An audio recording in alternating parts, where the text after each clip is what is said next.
nama jabaata nama yaasiranii galatooma araaramanii jiranii galatooma yaa ijoollee Oromoo.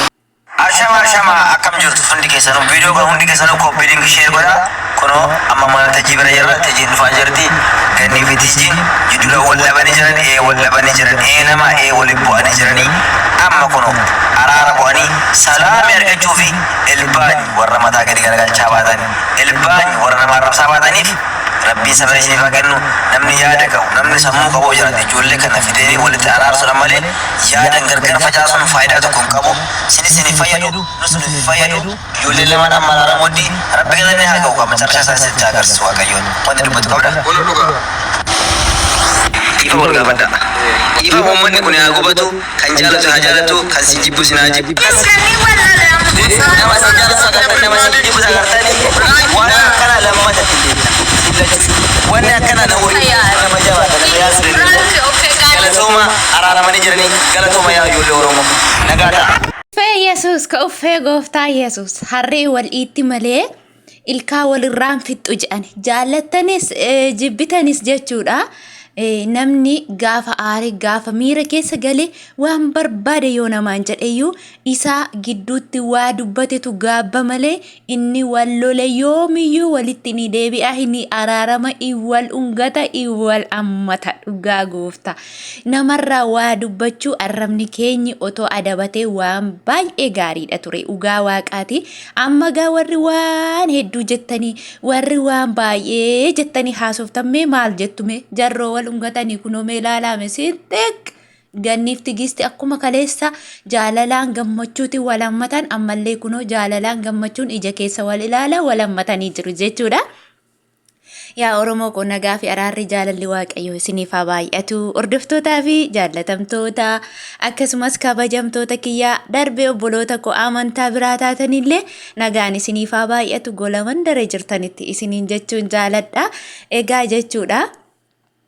Dhugaa dubbachuuf amma TikTok akka baneen arge jennaan miira keessan galeani dhugaa waaqayyooti waa'ee namaa gaafa namni tokko walitti araaramu gaafa namni tokko tokkummaan isaa argisiisu anaan na gammachiisa akka mataa kiyyatti gammachuu miira keessa galee gammada jechuudha gaafa namni tokko ta'u gaafa wal qabanne jechuudha gaafa namni quba nutti qabu gaafa halagaan nutti kolfu inna gubaa inna aarsallee inna dubbachiisallee jechuudha ijoollee kanarraa dhugaa dubbachuuf ani hin dubbanne Kiristoosi yeroo namnama waa hedduu jedhanii viidiyoo waraabanii maal jedhanii gadhiisan kana dhugaa waaqayyooti viidiyoo tokko hin gadhiisne callisee man ilaale duras piraankii natti fakkaate jechuudha piraankii natti fakkaate malee amma dhuguma biyya ormaa keessatti halagaanuu waliif firadha dhugaa gaafa Oromoof Oromoo wal argee haa turuuti gaafa mee mana namaa agxan ani shakaal haa miti reenuti yoo mana namaa hin kushinuma namaatti ol galla miti guyyaa san saba kamiyyuu haa ta'u waan warra na fakkaatan nan jaaladha jechuudha Bangaalii ta'ee Indii ta'ee Pakistaanii ta'ee Meediruushuu ta'ee Itoophiyaa ta'ee lammii Habashaa ta'ee maaloo ta'ee dhugaa waaqayyo ofuun ilaala akka foon kootan ilaala jechuudha maaliif akka kooti miskiina isaanis biyya ormaa biddeenatu isaan fide jechuudha wanti walitti biyya ormaa keessatti immoo wanti walitti nu buusu tokko hin jiru jechuudha daangaa irratti waliin geenyu horii keenya irratti waliin geenyu maasa keenya keessatti waliin geenyu bakka kamittuu waliin geenyu wanti walitti sassaabee nu fide gamaaf gamanarra biddeena jechuudha kana keessatti immoo erga biddeenni nu walitti nu fide immoo wal hammachuun immoo aadaa Oromoo safuu Oromoo duudhaa Oromooti Oromoon hammataa dha Oromoon hammataa dhugaa waaqayyooti garaa walitti hin jabaatu otuma wal loleeyyuu jechuudha garuu kana keessatti obboleewwan waa biraa jettanii isaanoo dhiira irratti wal loluu dhugaa tokko immoo jechuudha waanan arge keessaa isinitti himu nama waan ta'e dubbatee na gubee na dhiisuu dide keessa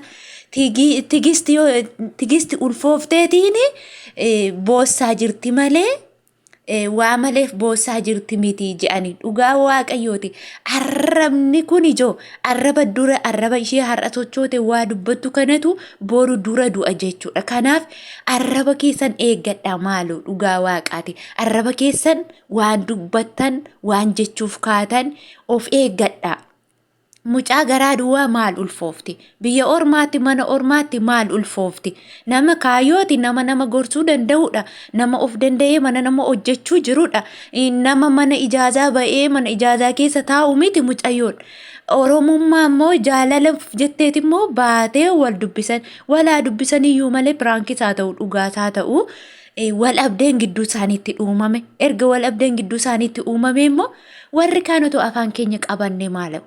Ulfooftee ammoo gammee irraa fudhattee dhugaa waaqayyooti gammee tiijiin kana booda boosseen beektu takkaa boosseen beektu amma gaa jaalala gammeet boossisaa jira mucaan akkas taate maraatte maaloodha ganniin uftee tiijii irraa fudhatte gammeen gannii bira bule dhugaa waaqayyooti jecha nama baay'ee aggeeffa'ee jechuudha.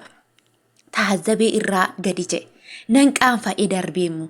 Maal nuun jedhume sabni bira yeroo kalees obboloonni kun akkanatti wal hammatanii gammachuu ani kun miira keessan gale namni fira qabu barfatee du'aa kan jedhamu natti dhagahame jechuudha.